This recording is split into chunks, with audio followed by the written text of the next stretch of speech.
জল নিয়ে সমস্যা, কেন্দ্রবিন্দুতে জল ছত্র। বাসিন্দাদের তৃষ্ণা মেটাতে হুগলির বিদায়ী বিজেপি সাংসদ লকেট চট্টোপাধ্যায় গত বছর হুগলি জেলার চন্দননগরের নিচুপট্টি এলাকার লক্ষ্মীগঞ্জ বাজারে একটি জল ছত্র করে দিয়েছিলেন। মাত্র এক মাসের মধ্যে কাজও শেষ হয়ে গিয়েছিল। তারপর বছর ঘুরে গেলেও এক বিন্দু জল পড়েনি কল থেকে। আমরা জল পাচ্ছি না, 1.5 বছর হয়েছে, মানে করে রেখে দিয়েছে, আমরা কোনো জল পাচ্ছি না। বাজারের এত লোক বাজার বিক্রি করছে, দূর দূর থেকে জল আনতে হচ্ছে, রাস্তার কল থেকে জল আনতে হচ্ছে। এটা জল পাচ্ছেন? জল পাচ্ছেন না। কতদিন বসানো হয়েছে এটা? তাই এটা থেকে জল পাচ্ছেন না, কাউকে কিছু বলেছেন? আপনাদের সুবিধার্থেই তো করা হয়েছে।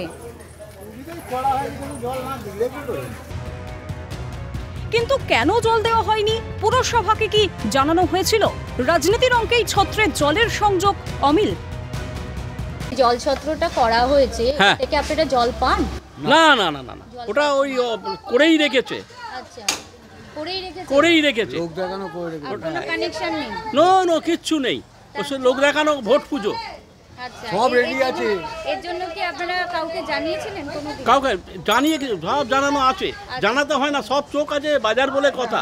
পার্টি থেকে করা হয়েছে, বিজেপি করেছে, আর এই এলাকার সব তৃণমূলে, যার জন্য দুই পার্টিতে কিচেন করে ওটা আটকে রেখেছে।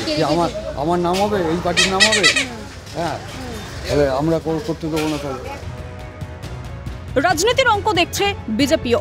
তাদের অভিযোগ, একাধিকবার দরবার করা হয়েছিল, তারপরেও কাজ হয়নি।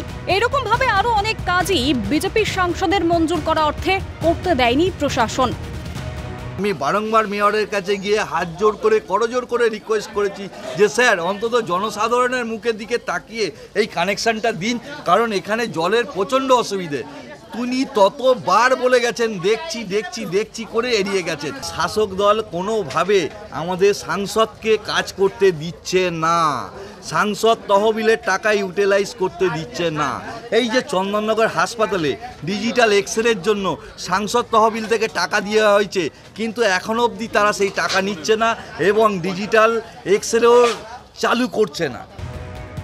যদিও এই ইস্যুতে তৃণমূলের প্রতিক্রিয়া মেলেনি।